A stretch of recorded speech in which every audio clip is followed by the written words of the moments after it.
The November light slanted through my Connecticut kitchen windows as I whisked cream for the mashed potatoes. Thanksgiving had always been my favorite holiday, just good food and family around one table. I'm Heather Thomas, 58 years old, and I've spent 30 years perfecting the art of being a mother. Through the window, I watched the first snow dust the lawn. Robert had loved first snow. 5 years gone, and I still caught myself thinking about what he'd say. The doorbell chimed. Too early. I'd said 4 o'clock. "Mom!" Joshua's voice carried through the foyer. My son, 35 now, tall and commanding with his father's dark hair going distinguished at the temples. Behind him stood Isabella, his wife, her dark eyes calculating as always. "Sweetheart, you're early." "We wanted to talk before Victoria arrived," Joshua said, not meeting my eyes. Something cold settled in my stomach, but I smiled. Mothers learn to smile through anything. Isabella followed me into the kitchen, heels clicking. "This house must be exhausting to maintain, just you now." "I manage fine." Joshua appeared in the doorway wearing that expression, the one from childhood, right before asking for something he thought I'd refuse. "Mom, I've been looking at your finances." The potato peeler nearly slipped from my hand. "Excuse me?" "As your son, and as a lawyer, I need to make sure you're being taken care of." That courtroom tone. "This house costs a fortune. Property taxes, utilities, upkeep. And you're here alone. It's not sustainable." "I wasn't aware my finances were your concern." "Of course they are. We worry about you." But his eyes flicked to Isabella. An agreement. A plan already in motion. The doorbell saved me. Victoria swept in trailing perfume and complaints. "God, the traffic. Is that turkey? How many calories?" My daughter, beautiful and sharp-edged, kissing air beside my cheek. Her eyes held the same look as Joshua's. Something decided. Brian, her husband, came last carrying wine and looking miserable. "Mrs. Thomas?" Apology in his voice, though I didn't yet know why. Dinner was wrong from the start. They talked around me, not to me. Joshua and Victoria exchanged glances. Isabella checked her watch. Even kind Brian seemed tense. Joshua cleared his throat, that sound before every important announcement since he was 12. "Mom, we need to talk about your situation." "My situation?" "Your living situation," Victoria corrected with patient condescension. "This house is too much for one person. You're 58 years old. 57. Rattling around in 6,000 square feet. It's not healthy." Joshua pulled out his phone. "We found a wonderful senior living community. Activities, social events, people your age." "Senior living? I'm 58, not 80. "Independent living," Isabella corrected smoothly. "The financial benefits are significant." Victoria leaned forward, eagerness flashing. "After selling the house and liquidating investments, you'd have plenty for a nice one-bedroom, and the remainder could be redistributed." "Redistributed?" "Well, yes." Joshua had his lawyer face on. "We could really use, you want to help us. I've got partnership track. Victoria's boutique is expanding." "You've calculated it already." Silence told me everything. They left by 7, making excuses. Victoria kissed my cheek. I smelled the expensive perfume I'd bought her last Christmas. "Think about it, Mom," Joshua said. "We only want what's best." After they left, I found Victoria's purse knocked off the side table. Inside was a small leather notebook. I shouldn't have looked, but I did. Page after page of my life. Itemized. House value. Antique furniture with estimated auction prices. Investment accounts. Jewelry cataloged. At the bottom, Victoria's handwriting. Total 3.2 split 3 ways equal 1.06 mil each. Enough for Jay's partnership buy-in and my expansion. Nursing home costs equal $180K a year max. 3 ways. They'd already divided me up. That's when I knew. My children weren't trying to help me. They were trying to get rid of me. I didn't sleep. I sat in Robert's study with Victoria's notebook open, watching dawn creep through windows. $3.2 million. That's what 30 years added up to. Not love, not family, Just math. Victoria texted, "Left my purse. Can I grab it tomorrow?" I replied, "Found it. I'll bring it to you." What I didn't say, I read everything. Sarah Mitchell called Tuesday, my college friend, now a social worker. "You sound weird. Coffee, Thursday. At the coffee shop, I told her about Thanksgiving, the senior living communities, the casual mention of redistributing my assets." Sarah's face darkened. "Heather, I work with elder abuse cases. Do you know what financial exploitation looks like? It starts small, borrowing money, asking for help, then pressuring you to change your living situation, suggesting they manage your finances, making you feel like a burden. They're just worried, are they? Or worried about their inheritance?" I thought about the notebook. 3.2 million, split 3 ways. What do I do? Sarah pulled out her phone. "Talk to a lawyer. Not Robert's firm, your own lawyer, Amanda Morrison. She specializes in estate planning, doesn't take any crap."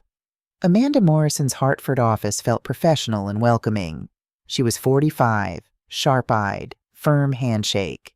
I told her everything. The notebook, the calculations. "Are any of your children on your accounts?" Amanda asked. "Joshua is on my checking, for emergencies." "We're changing that, today." Over 2 hours, she examined my finances with surgical precision. Then she pulled up my bank statements. "When did you last review these?" Shame heated my face. "I just file them." "Let's look." There on the screen, withdrawals I didn't remember. Checks with my signature that looked right but felt wrong. Small amounts at first. Hundreds, then thousands. "How much?" I whispered. Amanda's face was grim. "Last year? $45,000? The room tilted. "These checks, did you write them?" I stared at my signature. "I don't remember." "That's because you didn't." Amanda used a magnifying glass on the images. "Someone copied your signature. Someone who's seen you sign things 1,000 times. Victoria. "What do I do?" "We document everything. Change passwords, open new accounts, protect your assets." Amanda paused. "And we prepare for the possibility this is worse than you think." I hired Catherine Walsh on Amanda's recommendation. Former IRS agent, gray-streaked hair, eyes that missed nothing. "Are you sure you want this?" Catherine asked at our first meeting. "Once I start looking, I'll find things. And once you know, you can't unknow them." I thought about Victoria's notebook. The $45,000. Joshua's eyes over Thanksgiving dinner. Not a son looking at his mother, but a lawyer eyeing assets. "I need to know." "All right, I'll need access to your financial records, information about your children. This will take months, a few months minimum." "Months?" "If you want it done right." She met my eyes.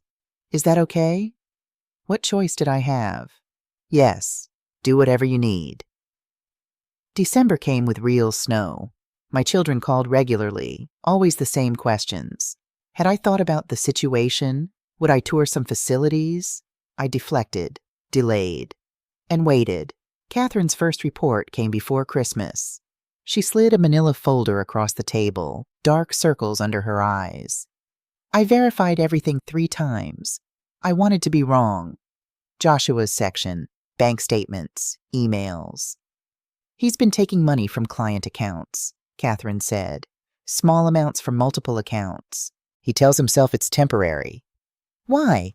We paid for law school?" "Cryptocurrency investments. He's lost $400,000 in 2 years. The embezzlement started small but escalated. Last month, $75,000 from an elderly client's estate." My son, who'd sworn to uphold the law. Victoria's section was worse. Beyond the forged checks, credit card statements showing shopping sprees funded by my grandchildren's education accounts. Emails to divorce lawyers. "She's been planning to leave Brian for over a year," Catherine explained. "Staying until she secures enough money." I would have helped them. They just had to ask. "Would you have funded Joshua's crypto gambling? Victoria's affair?" They didn't want help with conditions attached. Then Catherine showed me her phone. Email chains. Victoria discussing my declining mental state with an elder law attorney. Mentions of forgetfulness, confusion, inability to manage finances. All lies, documented to convince a judge. They're planning to file after Christmas, Catherine said. They wanted to wait until after holidays, better optics. After I'd hosted them, fed them, played perfect mother one more time. There's one more thing, Catherine hesitated. Irregularities in your adoption records, sealed documents, missing paperwork. It might be nothing, but I thought about Robert, the careful paperwork, the locked documents, his refusal to discuss where the children came from. Keep digging, I said. That night I sat in darkness with a photo album. Joshua at 3, gap-toothed. Victoria at 5 with her first ice cream. Both looking at me like I was their world. When had I become just an obstacle? Victoria texted, "Can't wait for Christmas Eve. Should I bring anything?"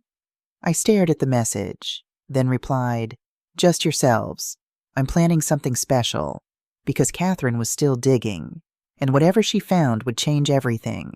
Some truths, once uncovered, remake the world. I was about to uncover all of them. January arrived with brutal cold that turned the Connecticut landscape into a study in grays and whites.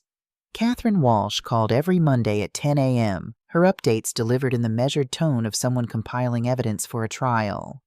Because that's what this was, really, a trial.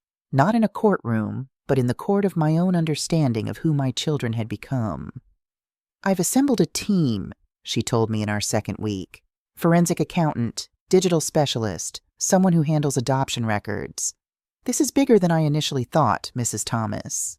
"How much bigger?" "I'll know more in a few weeks. But Heather," she'd started using my first name, "prepare yourself. Once we start pulling threads, the whole tapestry might unravel." I thought about that metaphor often over the following weeks. A tapestry. 30 years of my life, woven thread by thread, pattern by pattern. What would be left when Catherine finished pulling it apart? My children called less frequently now, frustrated by my delays. Joshua's voice carried an edge when he phoned in late January. "Mom, we really need you to make a decision. The facility I showed you won't hold that unit forever." "I'm still thinking." "You've been thinking for 3 months." A pause, heavy with barely contained frustration. At some point, thinking becomes stalling. "We're trying to help you, and you're making this incredibly difficult. We're trying to help you." The words that abusers always used, Sarah had told me, making their control sound like care. "I'll let you know soon," I said. "How soon?" "Soon, Joshua." After he hung up, not goodbye, just the click of disconnection, I sat with my phone in my hand, remembering. Joshua at 7 bringing me dandelions from the yard, his face split with gap-toothed pride. "These are for you, Mommy, because you're the best." When had I stopped being the best and started being an obstacle? Victoria tried a different approach. She showed up unannounced on a gray February morning, carrying a cardboard tray with 2 lattes and a white bakery bag. "Surprise?" Her smile was the one from childhood, the one that used to mean shared secrets and girl time. "I brought your favorite, those chocolate croissants from the French place." We sat at the kitchen island the way we had 1,000 times before. She chattered about her boutique, about the kids, about everything except the elephant in the room. Then, as if the thought had just occurred to her, "You know, I was going through some old photos last night. Remember when I was little and we'd have tea parties?" I remembered. Pink plastic cups, her stuffed rabbit Mr. Hoppers always positioned at the head of the table, Victoria's serious face as she poured imaginary tea and narrated elaborate stories. I remember. Things got so complicated, didn't they? She reached across the marble, squeezed my hand. Her nails were freshly manicured, painted a soft pink. "But we're still family. That's what matters, that bond. Nothing can break it." I looked at those perfect nails, the diamond tennis bracelet on her wrist, the one I'd bought her for her 30th birthday. $3,000. I'd thought it extravagant, but she'd wanted it so badly. Now I wondered how much of my grandchildren's college fund had paid for the Gucci bag hanging on her chair. How many forged checks had bought the designer coat draped over the stool? Yes, I said quietly. Family. She left after an hour, hugging me tight. I love you, Mom. You know that, right? I know. After her car pulled away, I found she'd been through my mail. The stack on the counter had been neat when I went to refill our coffees. Now it was slightly disarrayed. Bills opened and carefully resealed. Bank statements rifled through, the edges no longer quite aligned. Even in her performance of nostalgia, she'd been calculating. I called Catherine. How much longer? 2 weeks, maybe 3. I'm waiting on some documents from Connecticut Vital Records. A pause. Heather, there's something in your adoption paperwork that doesn't add up. Discrepancies in dates, signatures that don't match, sealed records that should have been unsealed years ago. What does that mean? I'm not sure yet, but another pause. Longer this time. I need to verify before I tell you something that might break your heart. The weeks crept forward. I maintained my routines. Grocery shopping on Tuesdays, library book club on Thursdays, volunteer work at the hospital on Saturdays. Life continuing in its normal patterns even as the foundation cracked beneath me. Sarah checked in daily. Brief texts. How are you holding up?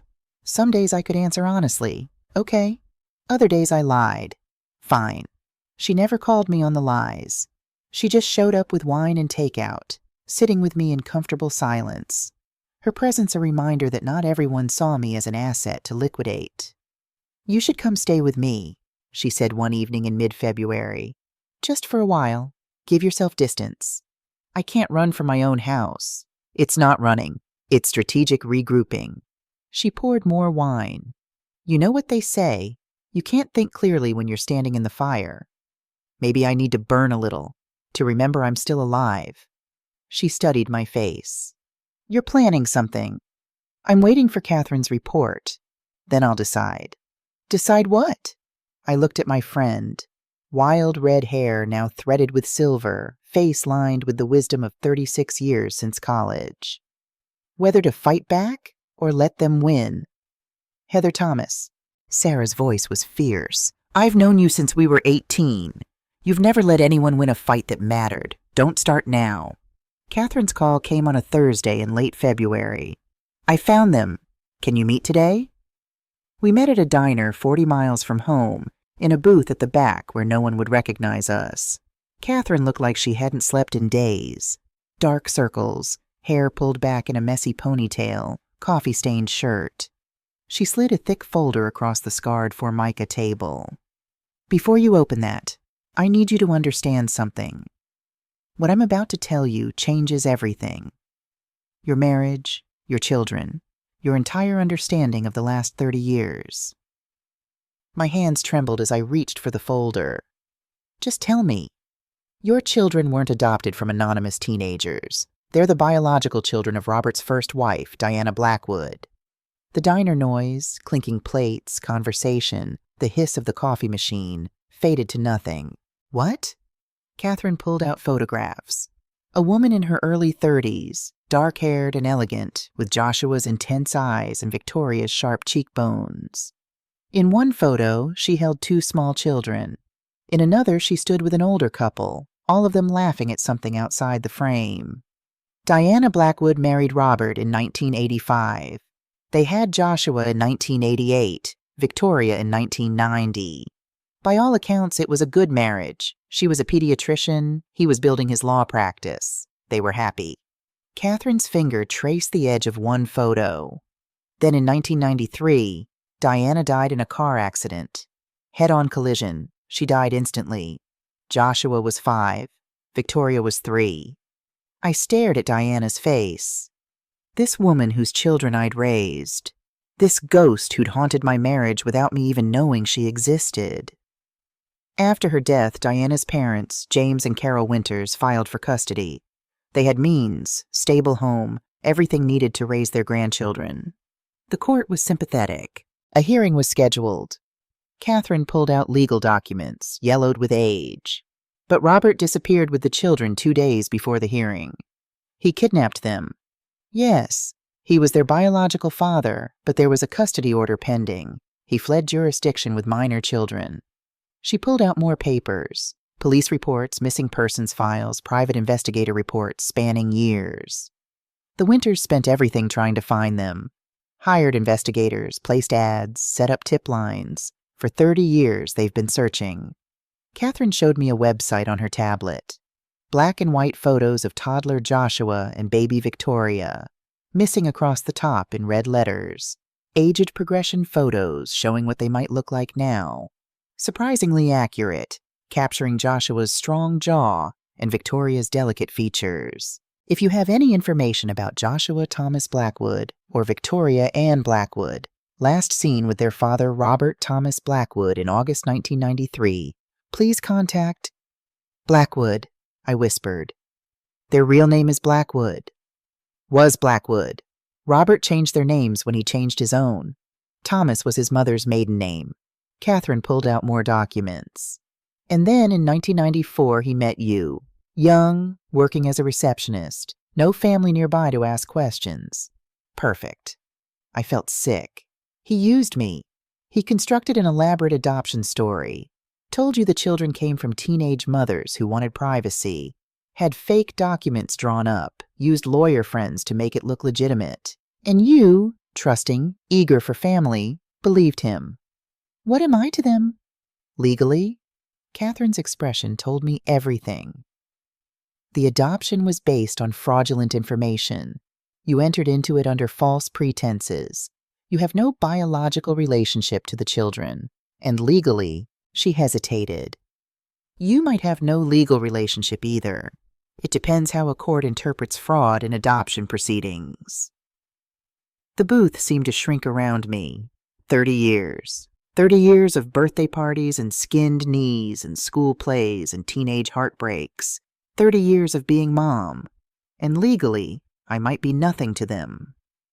There's more, Catherine said gently. The Winters, Diana's parents, they never stopped looking. They're 82 and 80 now, living in Portland, Oregon. They've maintained that website, updated it yearly. They've never given up hope. She turned her tablet to show me another page. Photos of Diana as a child, as a teenager, at her medical school graduation.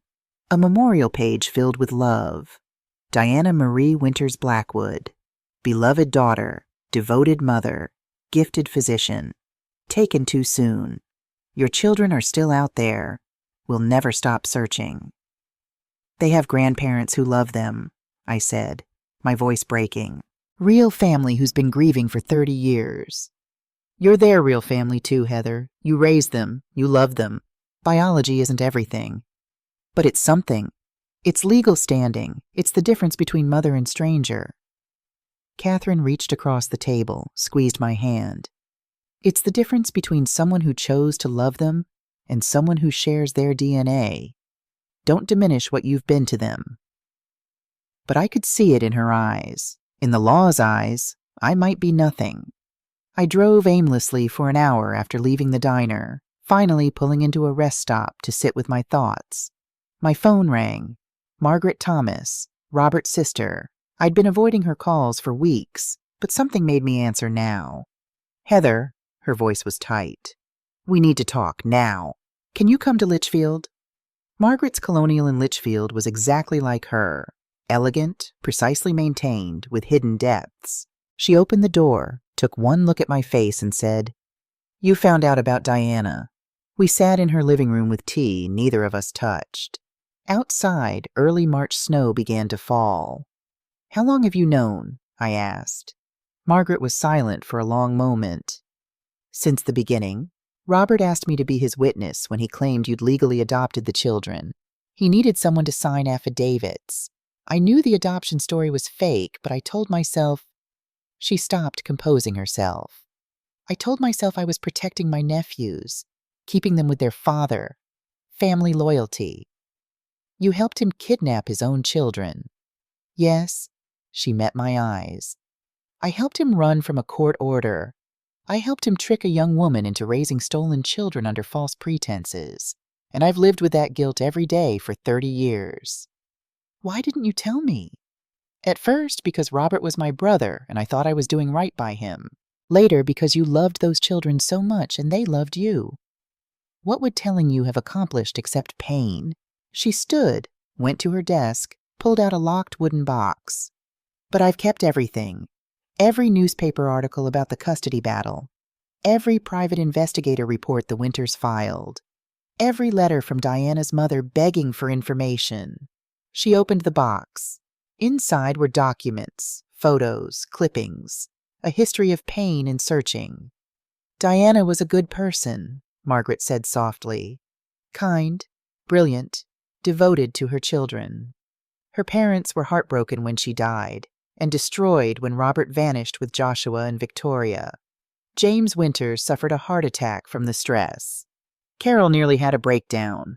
I looked through the materials, newspaper articles. Widower disappears with children day before custody hearing. Private investigator reports showing the trail going cold in Connecticut. Letters from Carol Winters to police departments across the country. Please, if you've seen these children. Why are you showing me this now? Margaret's face hardened. Because Joshua called me last week. He wanted to know about Robert's estate, about any assets I might have inherited that should rightfully go to his children. Then he asked if I'd be willing to sign an affidavit about your declining mental state. What? He said you'd been making irrational financial decisions, refusing to accept help, showing signs of memory loss and confusion. He wanted me to testify that you were no longer competent to manage your own affairs. Her voice shook with anger. I told him to go to hell.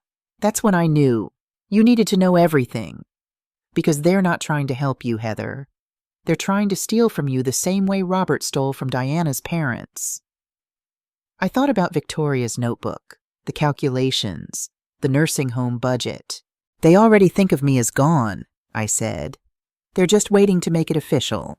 Margaret handed me a photograph. Diana holding newborn Victoria, Joshua standing beside her, all of them glowing with love. Her parents deserve to know their grandchildren are alive, and those children deserve to know their mother wasn't what Robert told them. What did he tell them? That Diana was unstable, that she abandoned them, that the adoption was necessary because their real mother didn't want them. Margaret's eyes filled with tears. He poisoned their memory of her to justify his kidnapping, and I stayed silent. I stared at Diana's face, the face of a woman who'd loved her children, who'd built a life with Robert, who died never knowing what he would become. If I tell them, I said slowly, everything changes. They'll know their father was a criminal. They'll know their whole childhood was built on lies. They'll know I'm not really their mother. You are their mother, Margaret said fiercely. Robert gave them biology. Diana gave them life. But you gave them 30 years of love. Don't let his crimes erase that. But legal standing didn't care about love. I called James and Carol Winters from my car, sitting in Margaret's driveway with snow falling softly around me. The phone rang 3 times. Then a woman's voice, quavering with age. Hello? Mrs. Winters? My name is Heather Thomas. I stopped, started again. I've been raising your grandchildren for the past 30 years. The sound that came through the line was part sob, part gasp. Oh God. Oh my God. James, come here. I heard fumbling, a man's voice asking questions, Carol trying to explain through tears. Then James Winters was on the line, his voice shaking. Is this real? Please tell me this isn't cruel. It's real. Joshua and Victoria are alive. They're adults now, 35 and 33. How did I explain what they'd become?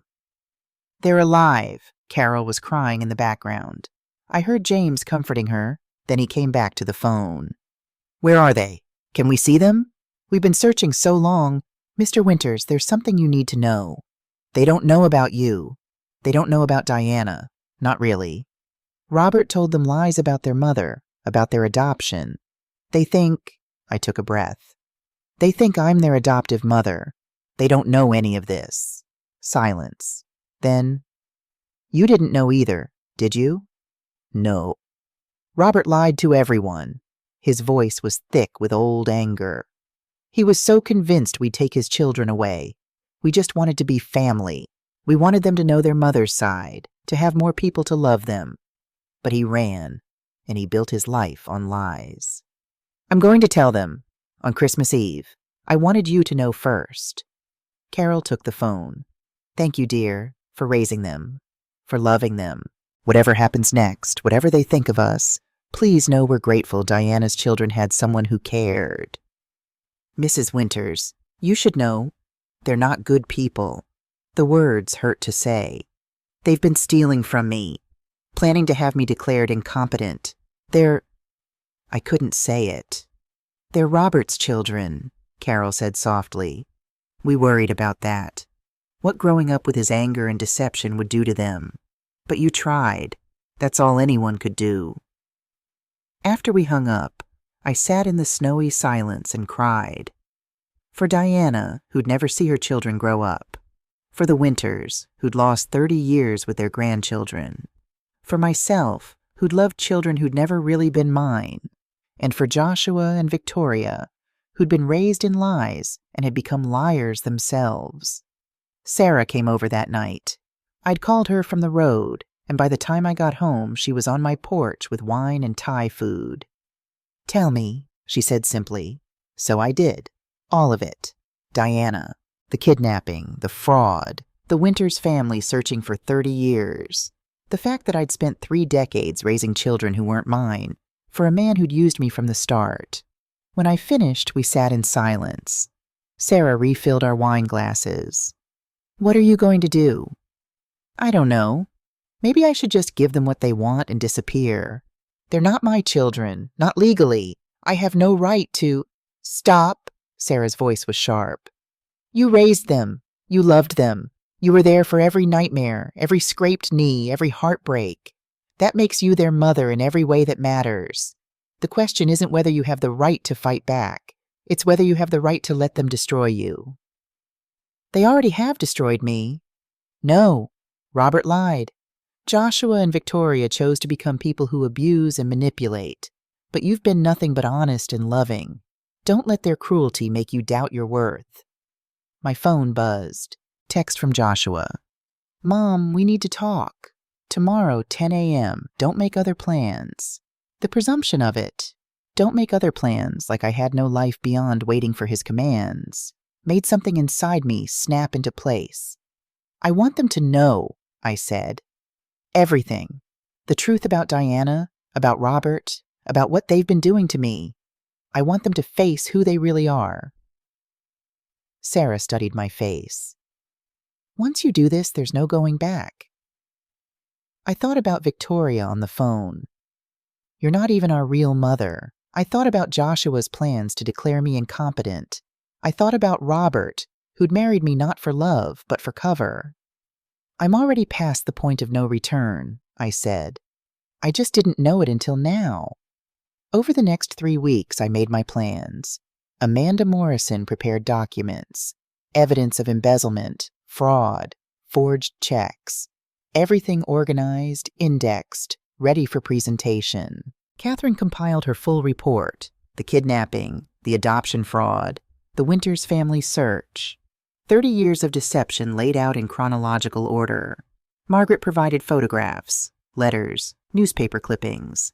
Diana's history restored. And I prepared myself. Christmas Eve, I decided. I'd invite them for Christmas Eve dinner. Tell them I'd made my decision about the senior living facility. They'd come expecting my surrender. Instead, I'd give them the truth. All of it. On December 20th, I sent the invitations. Simple text messages. Christmas Eve dinner, 4 p.m. I've made my decision. Please come. We need to talk about our future. Joshua responded immediately. Finally, we'll be there. Victoria. About time, Mom. See you then. Neither said they loved me. Neither asked if I was okay. They were just relieved I'd finally stopped resisting. On Christmas Eve morning, I woke with absolute clarity. The house was silent, snow falling outside my windows. Everything was ready. The documents organized, the evidence compiled. Amanda Morrison arriving at 3:30 to witness what came next. I made coffee and sat in Robert's study, my study now, and looked at the family photos on the walls. Joshua's high school graduation, Victoria's wedding, grandchildren's birthdays. A tapestry of lies, beautiful and complete. By tonight, it would all be unraveled. I wasn't a victim anymore. I was a woman taking back her life.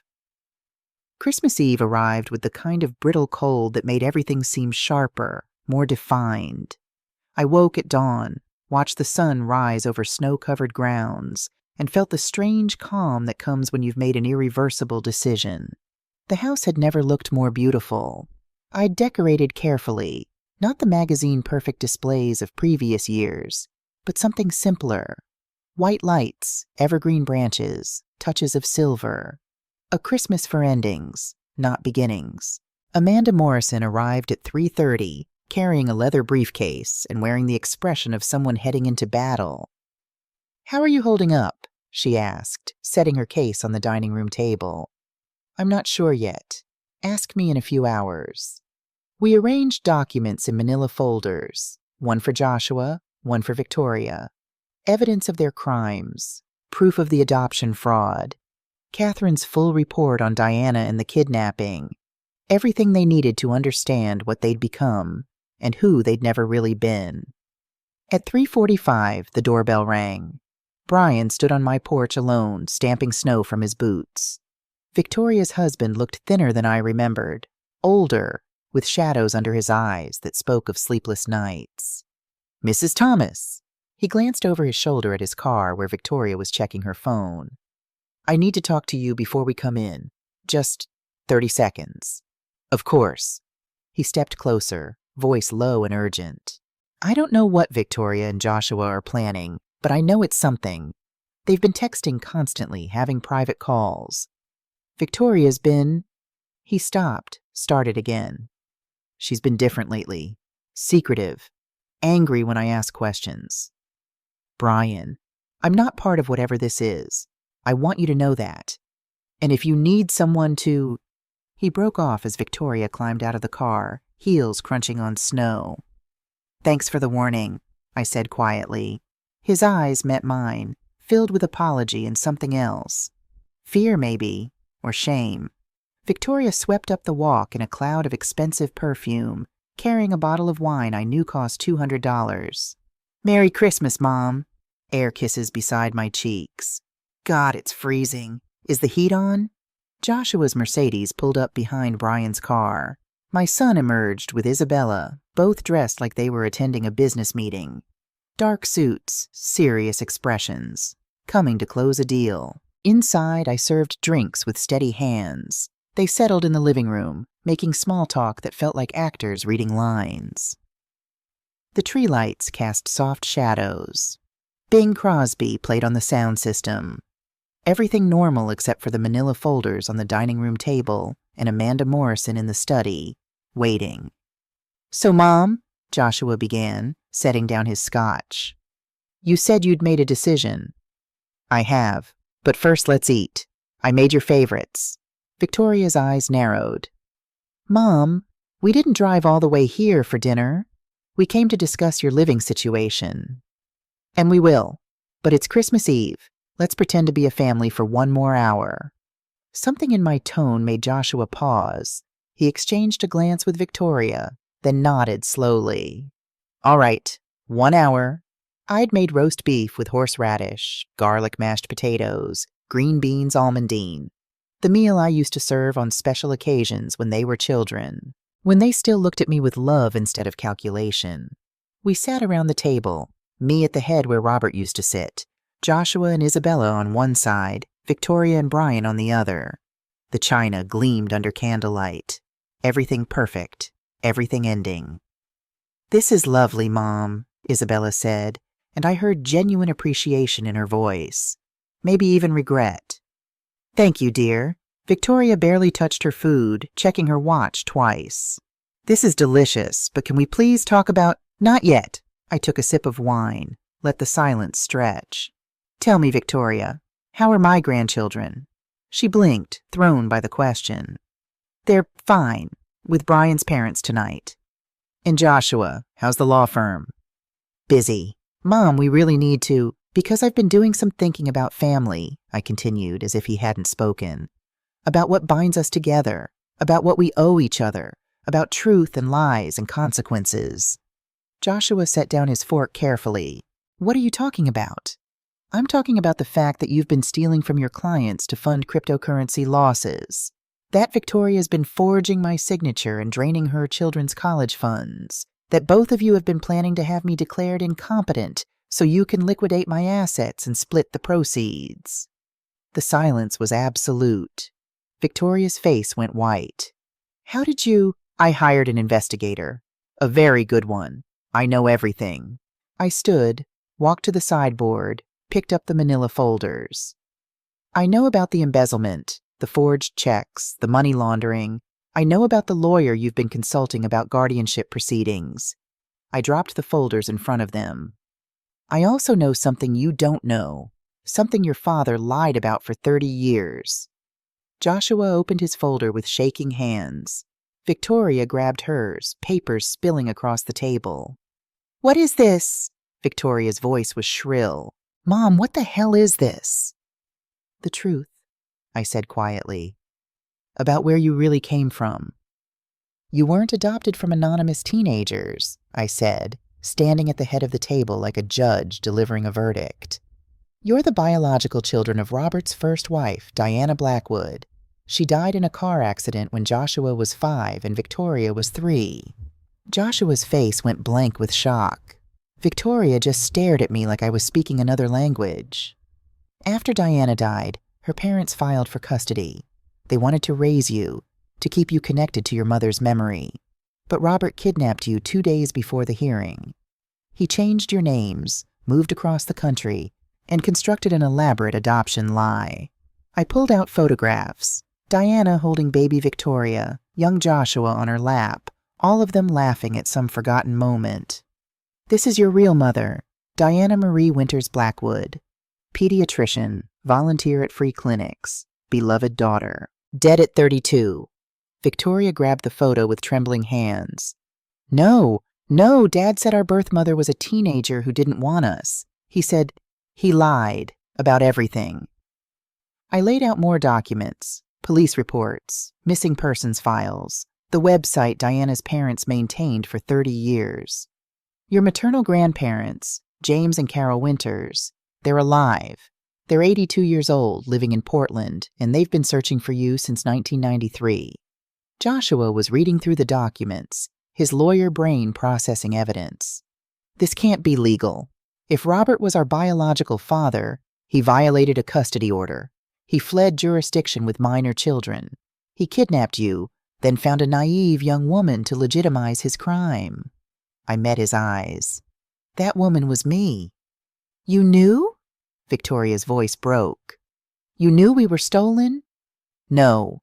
I found out 3 months ago. Your father lied to me just like he lied to everyone else. I pulled out the adoption papers, the fraudulent documents, the evidence of deception. I thought I was adopting babies from troubled teenagers. I spent 30 years believing I was your mother. You are our mother, Joshua said, but his voice was uncertain. No. Legally, I might be nothing to you. The adoption was based on fraud. Diana's parents are your legal next of kin. And you?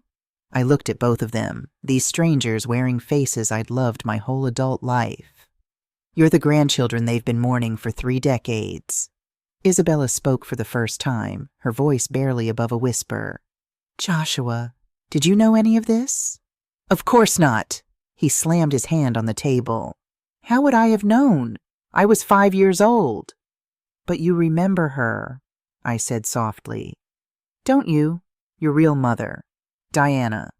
You remember her voice, her laugh, the way she smelled like lavender and antiseptic, the songs she sang at bedtime. Joshua's face crumpled. For a moment he looked like that 5-year-old boy. I thought those were dreams. Dad said I was making it up, that I was confused.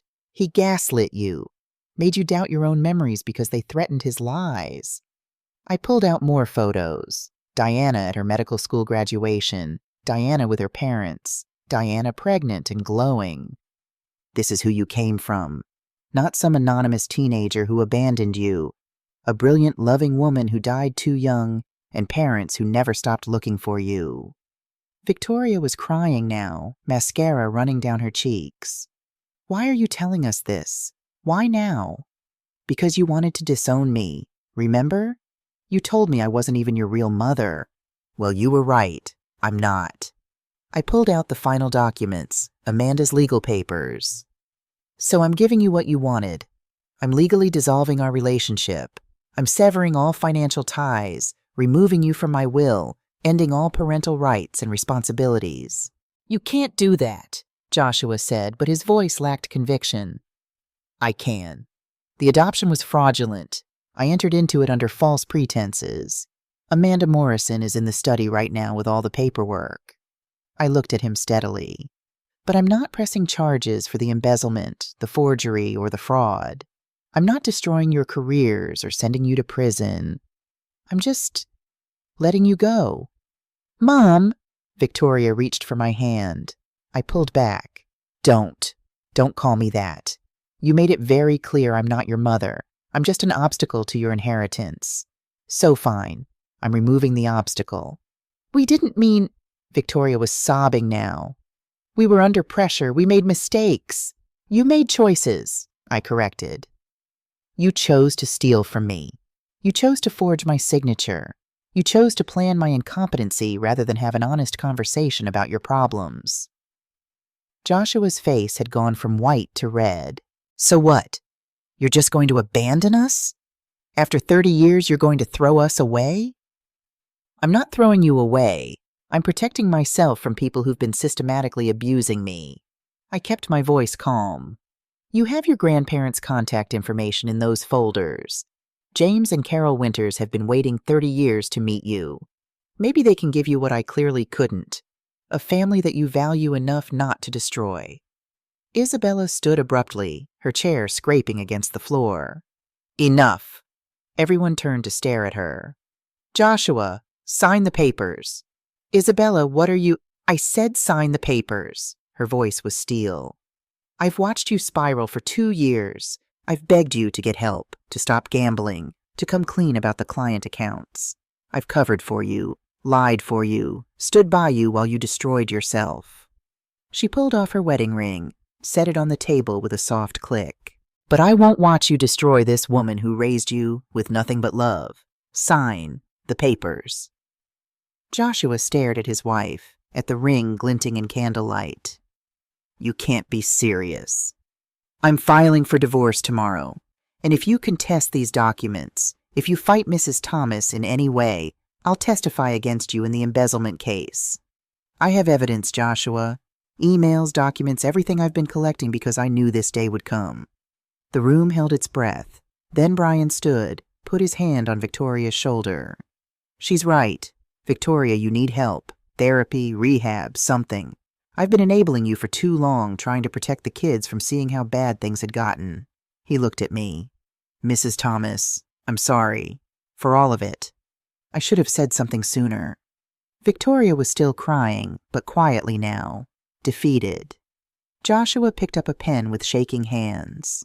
If I sign this, if I let you go, will you help us? With the legal problems, the debt, the... No, I said simply. You're adults. You made these choices. You'll face these consequences. But we're your... He stopped. We both knew he couldn't finish that sentence anymore. You're Diana's children, I said softly.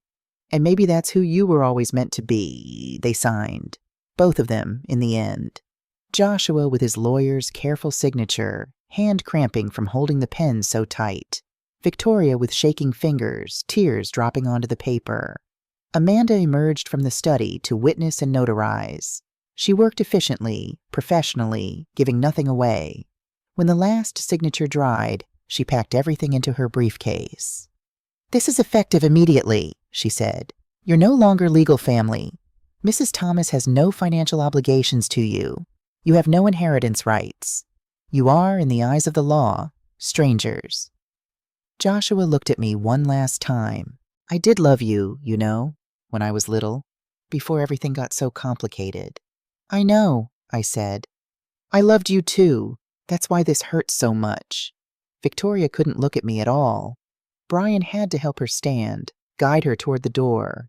She stopped in the doorway, turned back. Will you ever forgive us? I thought about that question, about forgiveness and boundaries, about love and self-preservation. I don't know. Maybe someday I'll forgive you for what you tried to do to me. But I'll never forgive you for making me doubt my worth as a mother. After they left, after the sound of car engines faded and the house fell silent, I sat at the dining room table surrounded by the wreckage of Christmas dinner. Amanda put a hand on my shoulder. You did the right thing. Then why does it feel like I'm dying? Because you are, in a way, the old Heather, the one who thought love was enough, the one who believed family was forever. She's dying. But someone stronger is being born. I bought a house in Bar Harbor, Maine. Not as grand as the Connecticut estate, but mine. Truly mine. A Victorian with a view of the ocean, a garden I tend myself, rooms that echo only with my footsteps. I paint watercolors now. Terrible ones, but improving. I've joined a book club, made friends who know me as Heather, not as someone's mother or widow. I volunteer at the local library, teaching children to read. Simple things, small joys, a life rebuilt from scratch. Isabella sends occasional updates. She divorced Joshua, who served 18 months for embezzlement before being disbarred. He's working as a paralegal now, living with roommates, attending Gamblers Anonymous. He asks about you sometimes, Isabella wrote. I think he's finally understanding what he lost. Brian brings the grandchildren to visit once a year. They're awkward visits. The kids don't quite understand why Grandma lives so far away now, why Christmas cards stopped coming. But Brian is kind about it, never bad-mouthing Victoria, just quietly showing his children that actions have consequences. Victoria is harder to track. Last I heard, she was working retail, sharing an apartment with 2 other women, attending therapy twice a week. She sent one letter 6 months after Christmas Eve. No return address, just words. I'm sorry. I know that's not enough. I know I destroyed something precious, but I'm trying to become someone worthy of the love you gave me, even if it's too late. I didn't respond. Some bridges, once burned, can't be rebuilt. They can only be mourned. The Winters, James and Carol, send Christmas cards. They met Joshua and Victoria last spring. It was hard, Carol wrote. They're not the children we imagined finding. But they're Diana's, and we're trying to give them what they needed all along. Family without conditions. I hope it works for them. I hope Joshua and Victoria can find in their grandparents what they couldn't find in me. Not because I was inadequate, but because I was never really theirs to begin with. On Christmas Eve, 1 year after everything ended, I sit on my porch watching the ocean. Snow falls softly, turning the world quiet and clean. My phone stays silent. No calls, no texts, no demands masquerading as family obligation. Sarah is coming tomorrow. We'll drink too much wine and eat too much food and laugh about nothing important. Margaret sends a basket of her homemade jam every month, her way of apologizing for 30 years of silence. I'm not unhappy. That surprises me sometimes, the discovery that I can be alone without being lonely, that I can be family-less without being unloved. Amanda was right. The old Heather died that Christmas Eve, the one who measured her worth by how much she could give, who believed love meant accepting abuse, who thought being a good mother meant destroying herself. In her place is someone new, someone who knows her value, someone who understands that the most radical act of love is sometimes learning to love yourself enough to walk away. I think about Joshua and Victoria sometimes, about the children they were and the adults they became. I grieve for them, not who they are, but who they might have been if Robert had told the truth, if Diana had lived, if I had been stronger sooner. But I don't regret my choice, because I finally understand something fundamental. You cannot save people who are determined to destroy themselves. You can only save yourself from being destroyed with them. The ocean crashes against the rocks below my house, eternal and indifferent. The snow keeps falling. Inside, my tea is getting cold. I stand, brush snow from my shoulders, and go inside to my small, peaceful, honest life. Some stories don't end with reconciliation. Some end with acceptance. And that's okay, too. The Last Christmas wasn't an ending after all. It was a beginning.